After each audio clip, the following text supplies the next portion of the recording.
इमाम ज़ैनुल आबिदीन फरमाते हैं, जब नूह अलैहि इस्लाम किश्ती बना रहे थे तो एक मूमिना बूढ़ी औरत रोज अल्लाह के नबी अलैहि इस्लाम के पास अपनी गठरी लेकर आती और कहती, है अल्लाह के नबी अलैहि इस्लाम, कब किश्ती रवाना होगी? नूह अलैहि इस्लाम फरमाते, अभी देर है। वो औरत शाम तक बैठी रहती और फिर उठकर चली जाती।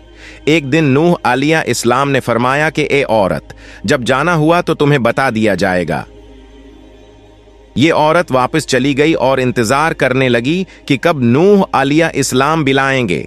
इस दौरान अजाब आ गया और किश्ती रवाना हो गई, लेकिन नूह अलैहि इस्लाम ने उस औरत को न बिलाया।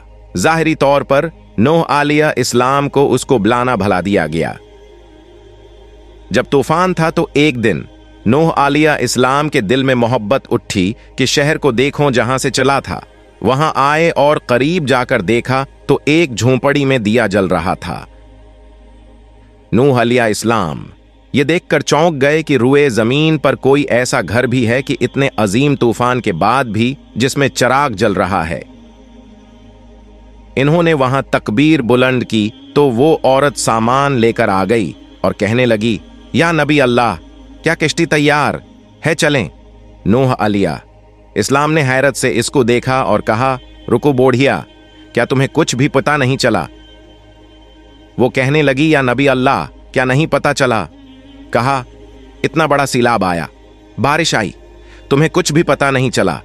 बढ़िया कहने लगी, या नबी अल्लाह, बस एक दिन बादल गरजे थे और कुछ हल्की सी फुहार पड़ी थी। नूह अलैहि इस्लाम हैरान होकर आसमान की तरफ देखने लगे और कहा, मेरे अल्लाह, ये क्या माजरा है? अल्लाह ताला ने नूह अलैहि इस्लाम पर वही भेजी कि ए मेरे प्यारे नबी, इस औरत के दिल में चौनका तुम्हारी मोहब्बत थी और तुमने इसे पाबंद कर दिया था, और चौनका तुम्हारा इससे वादा भी था कि नजात की कश्ती में उसे ले जाओगे, तब जबकि तुमने अपना वो वादा पूरा नहीं किया। लेकिन ए नूह, मैं तो तुम्हारे वादे का जिम्मेदार था, इसलिए मैंने उस बूढ़िया तक अजाब पहुंचने ही नहीं दिया। इमाम सज्जाद अलैहि इस्लाम ने पास बैठे अपने मोमनीन से फरमाया, ओ मोमनू, ये हदीस क़ियामत तक के मोमनीन तक पहुंचाना तुम पर वाजिब है।